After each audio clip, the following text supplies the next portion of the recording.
যাচ্ছি মক্কা থেকে 120 কিলোমিটার দূরে সমুদ্র পৃষ্ঠ থেকে প্রায় 6000 ফুট উঁচুর শহর তায়েফে।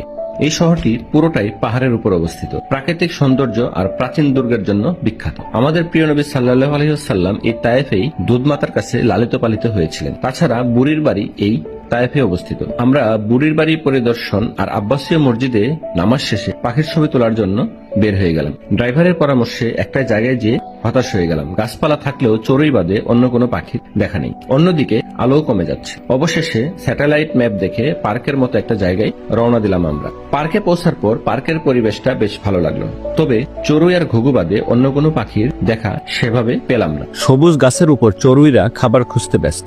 এই যে ফুল গাছে কমন ময়না পাখিটাকে দেখছেন, এদের ছবি বাংলাদেশে আমরা সেভাবে তুলি না, কিন্তু এখানে পাখি না থাকায় এরাই দামি জিনিসে পরিণত হয়েছে। আসলে যে জিনিস বেশি অ্যাভেলেবল সেই জিনিসের মূল্য নাই। তবে সুন্দর এই ফুল গাছে এই কমন ময়নাকে দারুণ লাগছে। সৌদি আরবের বেশিরভাগ গাছ কাঁটাযুক্ত।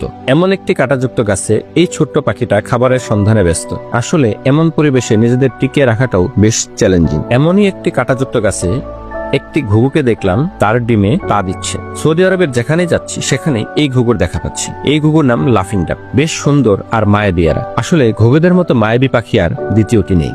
অনেক খোঁজাখুঁজির পর সুন্দর একটা বুলবুলির দেখা পেলাম। এদের নাম হোয়াইট স্পেকটাকল বুলবুল। এদের মূলত মধ্যপ্রাচ্যে দেখা যায়। বেশ সুন্দর দেখতে এরা। সৌদি আরবের বিভিন্ন জায়গায় বাবুই পাখির দেখা পেলাম। এদের বাসাগুলাও সুন্দর। অনেক বাসায় আবার বাচ্চাও আছে।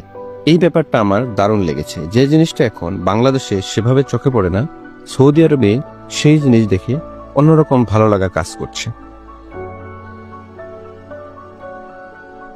সত্যি বলতে এসব পাখিতে আমার মন ভরছে না। আমি মনে মনে খুঁজছি কোরআনে বর্ণিত পাখি হুদহুদকে। সৌদি আরবে হুদহুদের পাখির ছবি তুলতে পারলে মনের আশা পূর্ণ হবে। তাই আমি সবসময় চোখ রাখছি কোনো হুদহুদের দেখা পাওয়া যায় কিনা। কিন্তু হঠাৎই আমাকে অবাক করে দিয়ে একটা হুদহুদ সামনে দিয়ে উড়ে গেল। আমি তো খুশিতে আত্মহারা, কিন্তু এর ছবি তুলতে পারবো কিনা সে ব্যাপারে নিশ্চিত হতে পারলাম না, কারণ অনেক খোঁজাখুঁজির পরেও আর একটাও দেখতে পেলাম না। কিন্তু আমি নাছরবান্দা। অবশেষে ঠিক সন্ধ্যার আগে কয়েক সেকেন্ডের জন্য আবার তার দেখা পেলাম।